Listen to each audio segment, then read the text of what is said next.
Now, of course, if you caught the end of the first hour, I was having a conversation with a young lady who is an international model by any given standard. And just hearing her mind out as we talked about things around, you know, her love for the environment and making sure that her generation rather is well aware of the effects of climate change. I am going to pick up that conversation now with Jemima. Jemima, thank you so much for hanging out with us. Thank you so much for having me. Now, when we were talking in the first hour, we had moved on to, you know, content creation and you using your platform to just kind of let the rest of the world know what Zimbabwe has to offer. How has this process of, you know, talking about all these things that you're so passionate about, how has it changed you as a person? Well, as an introvert, okay, let me be honest. You're an introvert. I'm an introvert. What? It doesn't match up at all with my career. The friendliest introvert I've ever met. So being a content creator has allowed me to step out of my comfort zone. What I'd like to call it my comfort zone, to actually be out there, expose myself, to say, okay, I'm not only doing this to be seen, but I'm doing it to help the next person. So it has really changed me like a lot. It has put me out there in terms of my communication, interacting with people online. It has really improved me in that area. Yes. Now, I'm going to take you back to the Miss Planet International pageant. Pageantry, of course, comes with its positives and its negatives. Were you well aware of what you were getting into in terms of how it then puts you in kind of like a spotlight and what comes with that before you joined the pageant? Oh yes, with pageants, it does indeed take quite a lot. And as a model, there are both positive and negative effects to it. And the most that I've been facing, like I've been challenged with, is on maintaining good mental health.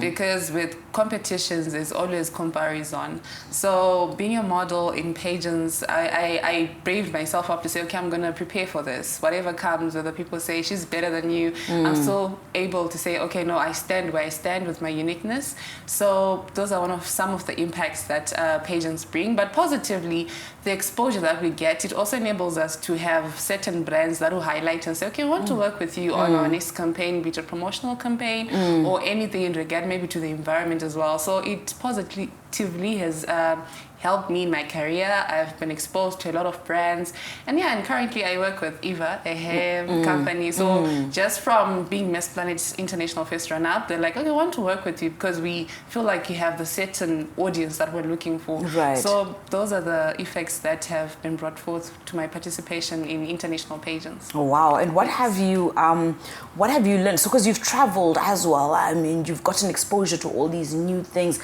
What is, I think, the biggest lesson that you've learned so far in your travels?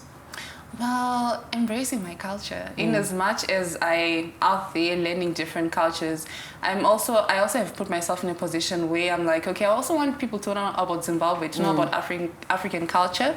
So pageants have enabled me to say, okay, I'm Zimbabwean. If ever you want to come to Zimbabwe, you are to expect this. This is our culture and everything. And also in pageants, I've got to learn about a lot of languages, trying different food, and also that has really been quite of a benefit to me, and also just to embrace who I am as an African woman. Yes. Wow. Now I want to wrap up this interview with the story of representation. Now when we look at representation on an international scale, you're looking at representation being a person of color or a person of Asian descent or a person of this or a person of this. But when we bring it down to local level, it's really looking at the neighborhoods that we grow up in, the areas that we grow up in, and being able to identify somebody else and say, oh, that person who is doing well has come from a place where I've come from, so there is hope for me. Why do you think it's important to have different platforms for representation across, especially global platforms for us, especially as Zimbabweans? Well, it is very important to have representation of Black women on international platforms because it brings forth a platform to learn for leaders, and also it is quite important when it comes to actually embracing who we are, because living in this digital world is all about being modern. And whereas as Zimbabweans, we need to also embrace that we have some African traits that we can say, okay, we are African. This is what Africa is all about. This is what it portrays. So it's quite important that we also represent who we truly are as African women when we also go to an international platform, and also on local platforms, because with beauty pageants, it starts at a local platform, and we have numerous provinces representing at national level. So we want to ensure that we embrace each and every uniqueness that we come with from each and every single province, and also take it up to a global scale as well. Jemima, thank you so much for sitting down with us. I do really wish you all the best, and I will be watching you very closely, because I think you're going to do amazing things for us, not just as Zimbabweans, but as Africans in general.